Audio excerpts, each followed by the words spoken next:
Boa tarde a todos, sejam bem-vindos mais uma vez. Nós vamos comentar hoje sobre os carboidratos, as melhores fontes de carboidratos para a nossa alimentação. Mas antes de comentarmos sobre os carboidratos, as melhores fontes, vamos comentar um pouco sobre o açúcar. O açúcar é o nosso doce veneno. O açúcar é o maior vilão na obesidade, no nosso envelhecimento precoce e no aparecimento de várias doenças. Até 1960, a obesidade não preocupava tanto. 1 em cada 6 indivíduos estava acima do peso na década de 60. A partir da década de 60, com a preocupação crescente das doenças cardiovasculares, pensava-se que as gorduras eram as grandes responsáveis não só pela obesidade, mas também pelo aparecimento de doenças. Da década de 60 para cá, houve até uma diminuição no consumo de gorduras. Mas o que aconteceu da década de 60 para cá? Houve um aumento tremendo da obesidade. De 1 em cada 6 nos Estados Unidos, atualmente, 4 em cada 6 estão acima do peso, ou obesos ou com sobrepeso. Então, se houve uma grande diminuição em relação ao açúcar, uma grande diminuição das gorduras, em relação ao açúcar, aconteceu o contrário. Houve um grande aumento do consumo de açúcar. Até o início do século, há 100 anos atrás, o consumo de açúcar nos Estados Unidos, no Brasil também, no mundo ocidental principalmente, era em torno de 2 quilos por pessoa por ano. Atualmente, nos Estados Unidos, calcula-se que o consumo de açúcar seja em torno de 70 quilos por pessoa por ano. Metade disso na forma de sacarose, que é o açúcar comum na nossa dieta. A outra metade na maior parte dos alimentos manufaturados, nos supermercados, nos sucos em caixinhas, nos refrigerantes. E o mal disso é que grande parte desses alimentos, eles vêm adoçados com xarope de frutose de milho, que é até pior que a sacarose comum. E por que é pior? Porque gera uma quantidade excessiva de insulina na sua ingestão. E essa quantidade excessiva de insulina faz com que a glicose caia rapidamente e que a pessoa sinta a necessidade de comer novamente. É um círculo vicioso. E a insulina traz, se você não deixa que a insulina se mantenha num nível constantemente baixo, ela traz inúmeros malefícios para o nosso organismo. Traz desequilíbrios hormonais. A própria insulina deposita gordura. A insulina ela é uma substância, é um hormônio, funciona até como vasoconstrictor, pode aumentar a pressão arterial, acarreta desequilíbrios hormonais e também a insulina pode trazer uma multiplicação celular mais acentuada. Por exemplo, se a pessoa tem, e quase todos nós, temos células anômalas, células cancerígenas, mas nós temos um sistema de defesa no organismo que faz com que essas células morram. O que pode acontecer com a insulina constantemente elevada? Pode haver uma multiplicação celular mais rápida de células anormais. Então, isso não é interessante. No sentido de vocês terem uma alimentação mais saudável, vocês têm que optar por fontes de carboidrato que sejam saudáveis. E para que isso ocorra, nós temos que nos basear no índice glicêmico dos alimentos e na carga glicêmica dos alimentos. O que é o índice glicêmico dos alimentos? É a capacidade do carboidrato, numa porção fixa, 50 gramas, de aumentar a taxa de glicose no sangue comparado com a própria glicose, que seria o nível 100. Então você tem o índice glicêmico de 0 a 100. E a carga glicêmica é basicamente a quantidade de carboidrato que uma determinada porção de alimentos Vai ter.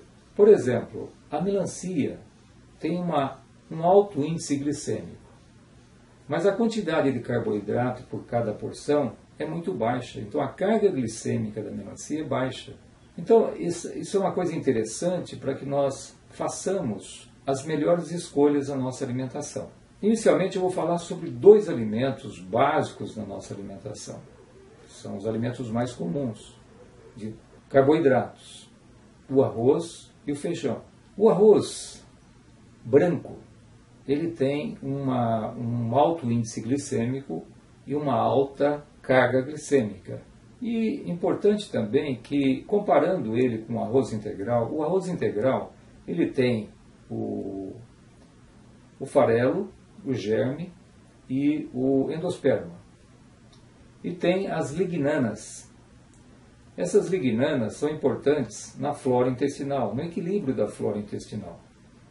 Além disso, o arroz integral tem vitaminas B1, B3, B6, minerais como zinco, selênio, cromo, potássio. E se você comparar o arroz integral com o arroz branco, o arroz integral tem 5 vezes mais fibras. Isso é muito importante na prevenção de determinadas doenças e até no nosso envelhecimento arterial. Principalmente o câncer de intestino, ele pode ser diminuído com uma alimentação rica em fibras.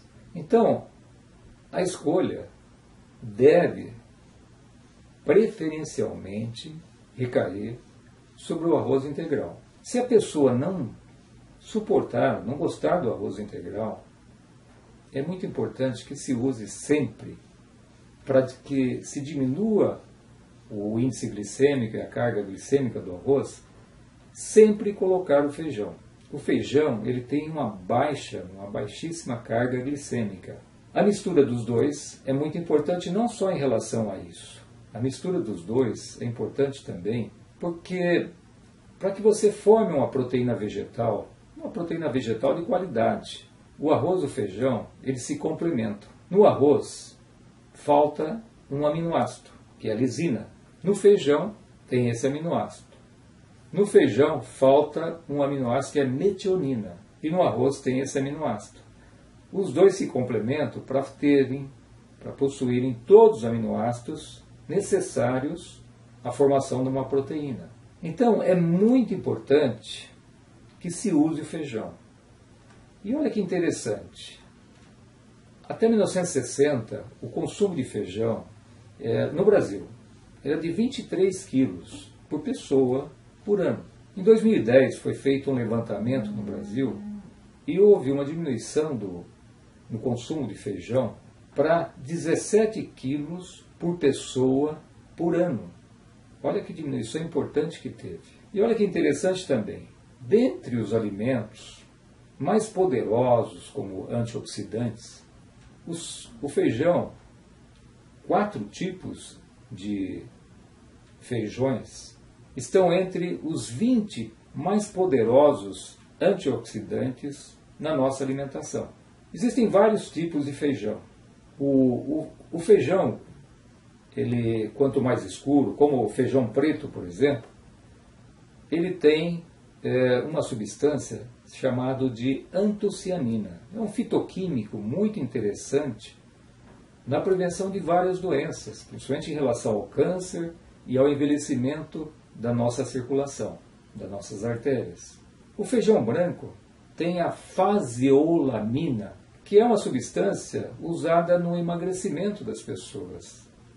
Ainda é muito usada, foi muito usada durante muito tempo, ainda é usada. O feijão branco ele é muito interessante nesse aspecto. Então é muito interessante, é lógico, nós variarmos o tipo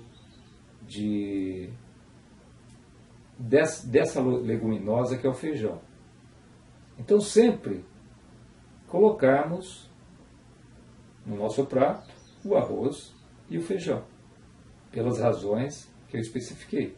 Outras leguminosas podem ser usadas no lugar do feijão, porque essas leguminosas também têm a falta lisina, como a ervilha, a lentilha, o grão de bico. Então são outras leguminosas que podem entrar como substitutas do feijão, para que vocês possam fazer uma variação na sua dieta. Existem leguminosas que elas têm todos os aminoácidos. Elas são completas, os aminoácidos na formação de proteínas. E dentre essas, a soja, a quinoa e a aveia. Todas essas três, têm todos os aminoácidos para formarem as proteínas. Então, essas podem ser usadas isoladamente como fonte proteica. É interessante também a gente falar sobre o pão branco e o pão integral. O pão branco ele tem um alto índice glicêmico, assim como uma alta carga glicêmica. O pão integral tem todas as qualidades, como eu já citei, em relação ao arroz integral também.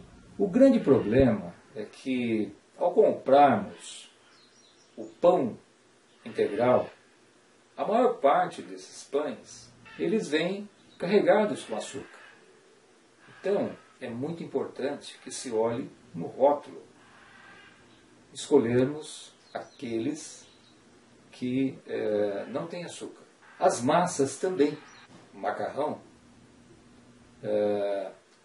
O macarrão integral, ele tem uma quantidade substancial de folato, de B6, de magnésio, de fósforo, de zinco, de manganês, de cobre, muito mais ricos nessas substâncias do que o macarrão comum.